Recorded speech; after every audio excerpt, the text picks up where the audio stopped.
We are taught that ancient Sumer was the cradle of civilization, the birthplace of the wheel and the epic poem, but a forensic audit of their clay tablets reveals a much darker ledger. It was the birthplace of predatory mathematics. Long before the first bronze empires rose, the cities of Mesopotamia were already being hollowed out by a weapon far more efficient than the sword, a 33% interest rate. The Sumerians called interest mash, a word meaning offspring, treating a bag of lent grain as if it were a living animal capable of breeding. This was not just a financial tool. It was a mathematical predator designed to consume the freedom of an entire population. While the kings sat on golden thrones, the real power was held by the men who controlled the counting houses and the compounding debt. But as the debt began to outpace the actual growth of the soil, the state realized that you cannot build a superpower on a foundation of forced insolvency. The math was simple, the execution was brutal, and the biological liquidation of a human workforce was about to begin. To understand the collapse of the Sumerian economy, we must look past the stone temples and into the physical hardware of their financial operating system, the clay tablet. These tablets were not merely records of trade. They were the legal, binding agents of a system that prioritized the growth of the ledger over the survival of the species. While modern economists value the global debt market in the hundreds of trillions, the Sumerian counting house operated on a logic that was arguably more aggressive. The scribes who managed these accounts were the first financial engineers, developing a system where a loan was not a temporary bridge, but a permanent extraction mechanism. They realized that by controlling the measurement of time and the calculation of yield, they could dictate the movement of every calorie produced in the Tigris-Euphrates Valley. The counting house was about to become the most dangerous room in the city. The Sumerian state was built on a fundamental lie, the idea that a bag of barley and a breeding goat were economically identical. In a natural economy, grain is consumed or rots, but in the Sumerian ledger, grain was granted the property of eternal, compounding growth. This was the birth of the debt myth, the belief that financial obligations are more real than the physical constraints of the earth. By institutionalizing interest, the temple elites created a secondary layer of reality that sat on top of the actual harvest like a parasite. The farmers were the primary producers, but the scribes were the ones who determined how much of that production was owed to the invisible forces of capital. This created a structural tension between the biological limits of the soil and the mathematical infinity of the debt. The scribes had discovered a way to harvest wealth that never required a single day of manual labor. Section 1. The offspring of grain. The Sumerian word for interest, mash, reveals the terrifying biological metaphor that sat at the heart of their credit markets. By naming interest after the offspring of livestock, the creditor class successfully rebranded usury as a natural law of growth. If a herd of sheep naturally increased in number over a season, the creditors argued that a loan of silver or grain should do the same. This logic ignored the fact that grain does not spontaneously reproduce while sitting in a jar. It requires labor, water, and land to multiply. By treating inanimate capital as a self-replicating organism, the Sumerians decoupled the growth of debt from the actual productivity of the worker. The ledger was no longer reflecting reality, it was dictating it. The standard interest rate for a grain loan in the third dynasty of Ur was a staggering 33.3% per annum. This was not a competitive market rate determined by supply and demand, but a calculated extraction point designed to capture the entire surplus of a peasant's labor. At this rate, a debt would double in just over 2 years, far outpacing the natural yield of the fields which were already suffering from soil salinization. The math was intentionally skewed to ensure that in any year with a sub-optimal harvest, the farmer would fall into a deficit that was mathematically impossible to escape. This created a permanent liquidity trap, where the primary producer was constantly borrowing from the future just to survive the present. The math was designed to ensure that a single dry season would result in a lifetime of servitude. This predatory modeling of growth created a massive imbalance in the Sumerian social structure. concentrating all liquid capital into the hands of the temple and the palace. While the farmer was subject to the whims of the weather and the biological limits of his crops, the creditor was protected by the law of compounding interest. The debt did not care if the canals dried up or if the locusts arrived. The offspring of the grain continued to multiply in the darkness of the counting house. This created a divergence between the real economy of food and the financial economy of debt. Over time, the volume of outstanding debt grew to exceed the total amount of grain and silver in existence. The farmer was no longer working for his family, but for the ghost of a loan that refused to die. The mechanics of this system ensured that the creditor class eventually became the de facto owners of the entire Mesopotamian landscape. As interest payments consumed the annual surplus, farmers were forced to take out secondary loans to cover the interest on their primary obligations. This is the first recorded instance of a debt deflationary spiral, where the more the population worked, the more they fell behind. The temples functioned as the central banks of antiquity, but they had no mandate for price stability or full employment. Their only goal was the maximization of the mash, the constant expansion of the offspring of grain. The true yield of the field was no longer measured in calories, but in the growing stack of unpayable IOUs. The debt had become an apex predator, and it was finally time for the first harvest of human lives. Section 2. Biological liquidation. When the mathematical impossibility of the 33% interest rate finally collided with a failed harvest, the Sumerian economy moved from extraction to liquidation. In a forensic audit of this collapse, we see that the creditor class did not simply want more grain. They wanted the total control of the means of production. When a farmer defaulted, the creditor did not just seize the crop. He moved down the hierarchy of collateral. First went the plow oxen, then the seed grain, and finally the land itself. This was the systematic asset stripping of the Sumerian middle class, turning independent citizens into landless laborers. The failure of the harvest was not a tragedy for the creditors. It was a closing of the trap. The most chilling aspect of the Sumerian debt trap was the transition from the liquidation of property to the biological liquidation of the human family. Under Sumerian law, if a debtor could not pay in grain or land, he was forced to pay with the bodies of his children, his wife, and himself. This was the birth of debt slavery, a system where human beings were treated as liquid assets to be traded and exploited to satisfy a ledger. The offspring of the grain had effectively replaced the offspring of the human race. A daughter sold into service at the temple or a private household was simply a physical manifestation of a 33% interest rate that had run its course. The human body became the ultimate collateral in a system that had run out of physical grain. This process of biological liquidation had a devastating effect on the social fabric and the military readiness of the Sumerian city-states. As more citizens were forced into debt slavery, the pool of free men available for the corvée labor of cleaning canals or serving in the infantry vanished. The creditor class was essentially cannibalizing the state as human capital to satisfy their private ledgers. This created a massive security risk, as a city populated by slaves has very little incentive to defend its walls against foreign invaders. The wealth was concentrating at the top, but the foundation of the pyramid was crumbling into insolvency. The economy was no longer a system of exchange. It was a machine for the conversion of human life into financial yield. By the time the debt reached its terminal phase, the Sumerian landscape was littered with abandoned farms and families torn apart by the counting house. The creditors had successfully captured the land and the labor, but in doing so, they had destroyed the very market they relied upon for their wealth. This is the paradox of predatory mathematics. It eventually runs out of victims to consume. The kings of Sumer began to realize that their own power was being eclipsed by the men who held the debt contracts.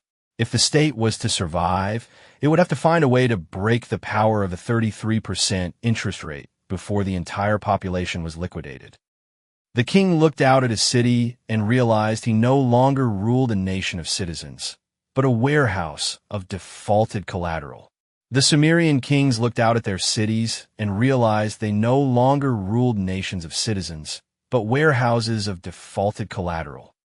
The 33% interest rate had worked too well. It had effectively liquidated the very workforce required to maintain the irrigation canals and man the city walls. This was a moment of sovereign panic, where the state realized that the creditor class was becoming more powerful than the crown itself. To save the empire from total collapse, the kings of Mesopotamia were forced to deploy the ultimate economic weapon, the clean slate. It was an attempt to delete the ledger and return the human assets to the state, but the bankers were already calculating their next move. Section 3. The Sovereign Reboot. The term used for these decrees was Amma, Gi, which literally translated to a return to mother, signifying the restoration of a person's status to its original point of freedom.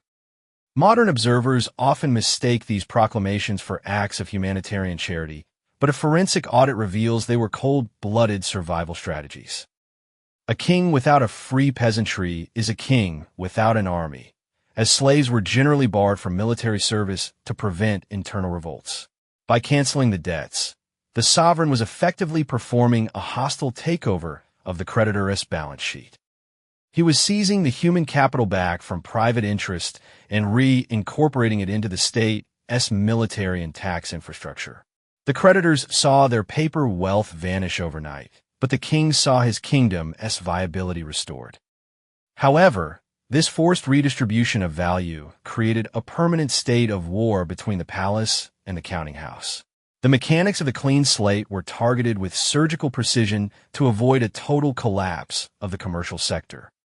These decrees almost exclusively applied to consumer debts, those incurred by farmers for food, seed, and basic survival during times of drought. Commercial loans between merchants, which facilitated long-distance trade, were often left untouched to ensure the flow of luxury goods and raw materials continued. This distinction was vital because it allowed the king to maintain the support of the merchant elite while simultaneously breaking the back of the local usurers who were hollowing out the peasantry. The king was not trying to destroy the concept of credit. He was trying to prevent credit from becoming a terminal disease.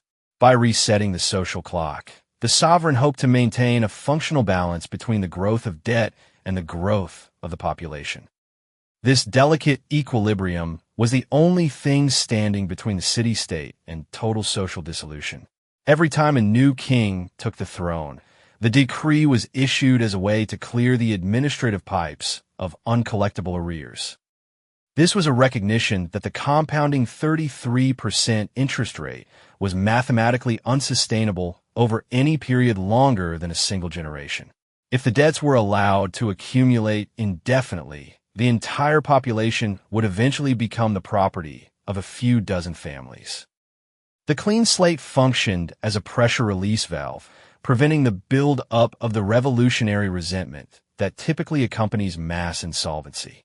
For the peasant, it was a literal lifesaver. For the creditor, it was a systemic risk that had to be managed or bypassed. The elite realized that as long as their wealth was stored in grain and recorded in the king's public ledgers, it would always be subject to these periodic erasures. They needed a medium of exchange that existed beyond the reach of the sovereign's delete button. The struggle for control over the labor force meant that the Amma Gi decrees were frequently met with passive-aggressive resistance from the counting houses. Creditors began to structure their loans with anticipatory clauses or attempted to hide the true nature of the debt behind complex legal jargon. They knew that the king's power to reset the ledger was the single greatest threat to their long-term capital accumulation. This led to a sophisticated game of cat and mouse where the state scribes tried to track every loan while the private lenders tried to move their assets into the shadows.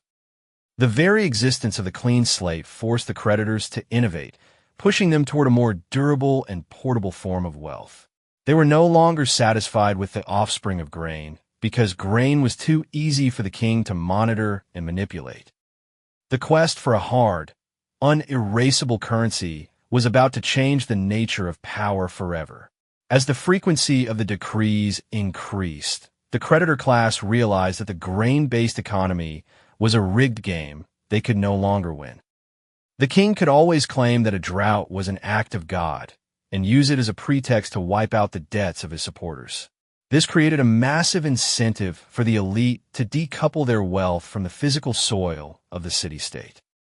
They began to look toward the mountains and the sea, searching for a substance that had value everywhere but was owned by no one.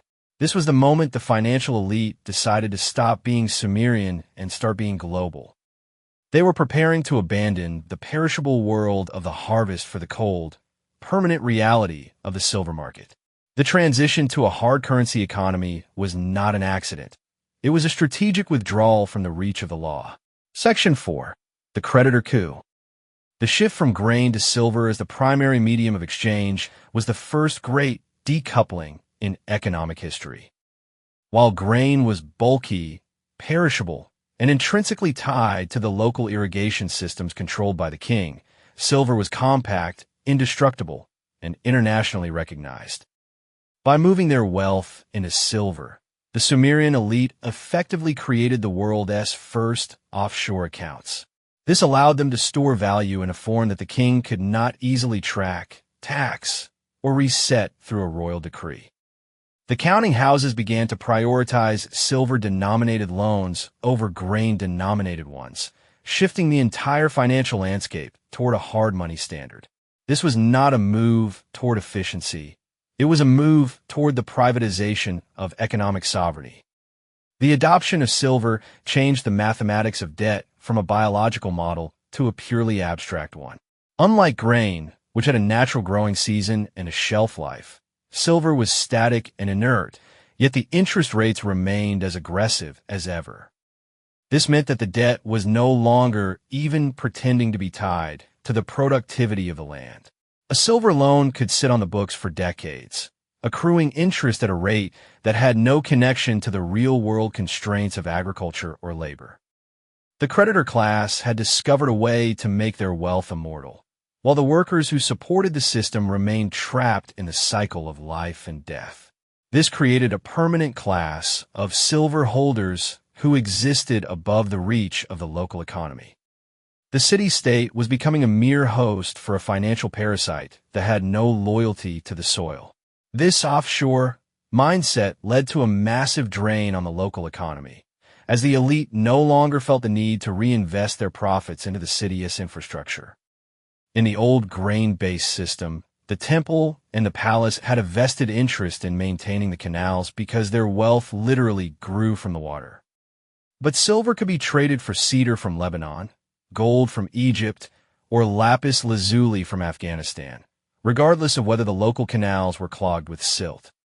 The creditors began to view the Sumerian peasant not as a fellow citizen, but as a low-yield asset to be liquidated for hard currency.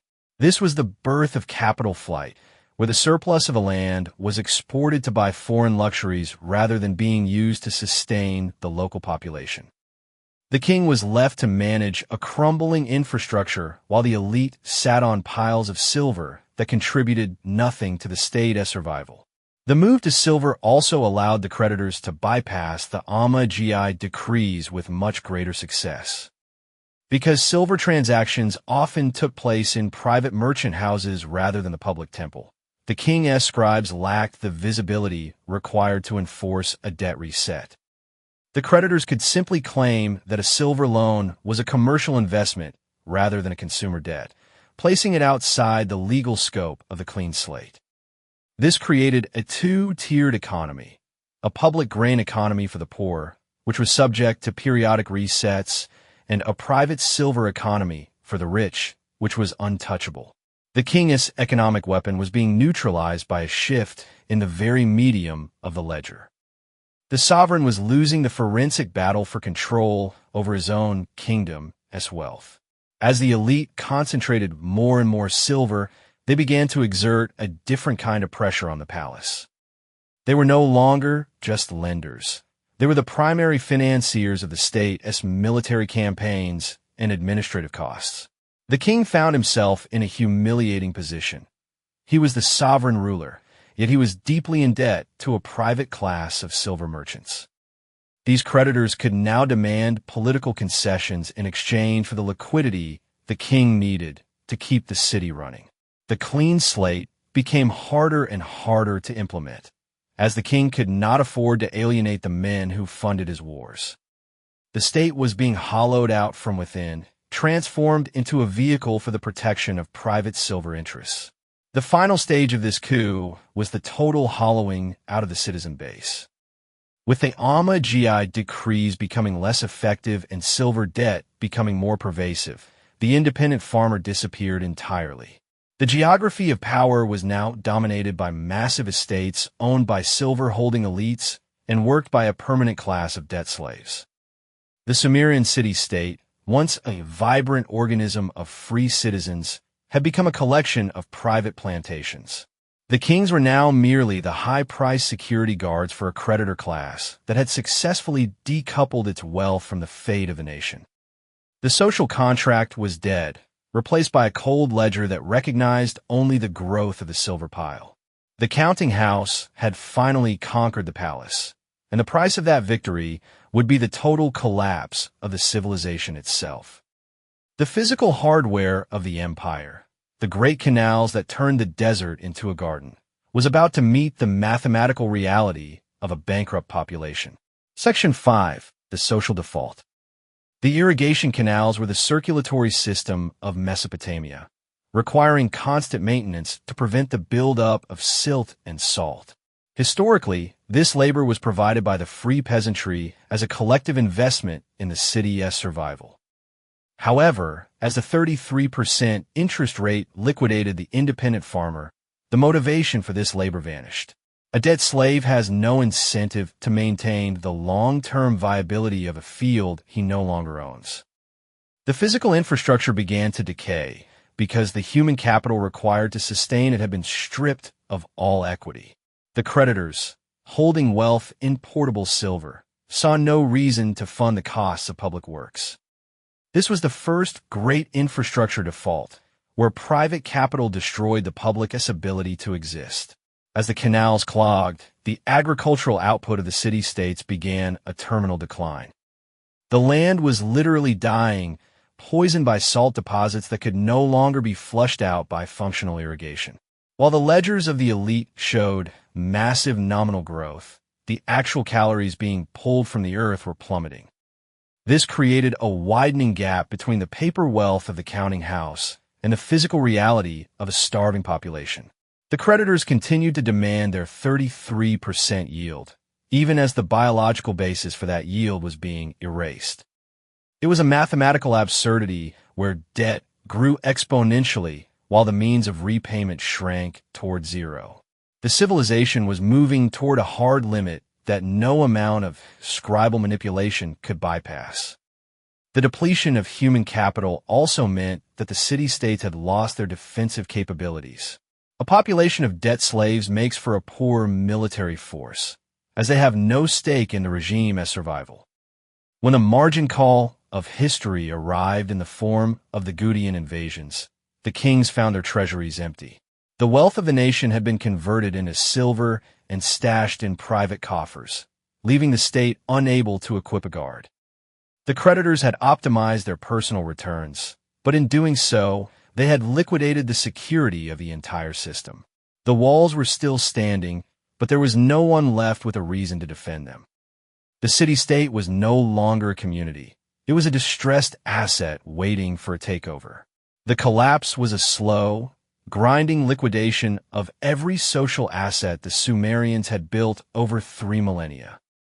As central authority weakened, the sophisticated trade networks that brought in timber and metal began to dissolve. Without the ability to protect caravans, the silver holders found that their currency was becoming increasingly useless in a world without goods. The offshore mindset had backfired, as the elite realized they could not eat silver in a city that could no longer produce bread. This was the ultimate irony of the Sumerian debt trap. The creditors had won the game so completely that they had destroyed the board. The era of the great city-states ended not with a bang, but with a final, unpayable bill. In the wake of this failure, power shifted north to Babylon, where Hammurabi attempted to solve the crisis through rigid administrative control. Hammurabi is often remembered as a visionary lawgiver, but a forensic analysis reveals a man trying to manage a massive bankruptcy. His laws were designed to prevent the total liquidation of the citizenry that had destroyed the Sumerian South. By setting legal ceilings on interest rates and mandating debt adjustments, Hammurabi was attempting to build a more resilient financial operating system. He understood that a creditor class left to its own devices will always prioritize short-term yield over long-term survival. His code was not a moral document. It was a risk management manual for a civilization that had already seen the abyss. Section 6. The Final Liquidation and 5,000-Year Legacy. Hammurabi's intervention marked the beginning of an era where the state attempted to regulate the offspring of capital to prevent it from consuming the population. He realized that the 33% interest rate was a mathematical weapon that inevitably led to sovereign default. His laws included provisions that allowed farmers to pay in grain at a fixed rate, breaking the elite's monopoly on hard currency. This was a direct attack on the decoupling strategy used by the previous generation of creditors. The Babylonian state was attempting to force the financial economy back into a subordinate relationship with the real economy of labor. However, the logic of compounding interest is a difficult beast to cage once it has been introduced into society. Even with these regulations, the tension between the creditor and the debtor remained the primary driver of instability. The legacy of the Sumerian counting house did not disappear. It merely evolved into more sophisticated forms of extraction. The concept of the mash, the idea that money should naturally breed more money, became the foundational principle of Western finance. We see the direct descendants of the Sumerian 33% interest rate in the compounding cycles of modern credit cards and payday loans. While the medium has changed from clay to digital ledgers, the underlying mechanics of the liquidity trap remain identical. Modern debt instruments are still designed to capture surplus labor and concentrate it in the hands of a decoupled creditor class. We are still operating within a system that treats mathematical growth as more real than biological limits. The counting house has simply moved from the temple to the skyscraper. Today, the forensic audit of our own global economy reveals startling parallels to the terminal phase of the Sumerian collapse. We see a similar concentration of wealth into liquid, offshore assets that are increasingly insulated from sovereign regulation. Just as the Sumerian elite abandoned the canals, modern capital often bypasses long-term infrastructure in favor of high-yield financial speculation. The result is a hollowing out of the middle class and a population that is functionally insolvent, surviving only through credit expansion. We have built a global civilization on the same predatory mathematics that turned the fertile plains of Mesopotamia into a wasteland. We are repeating the Sumerian experiment, expecting a different mathematical outcome.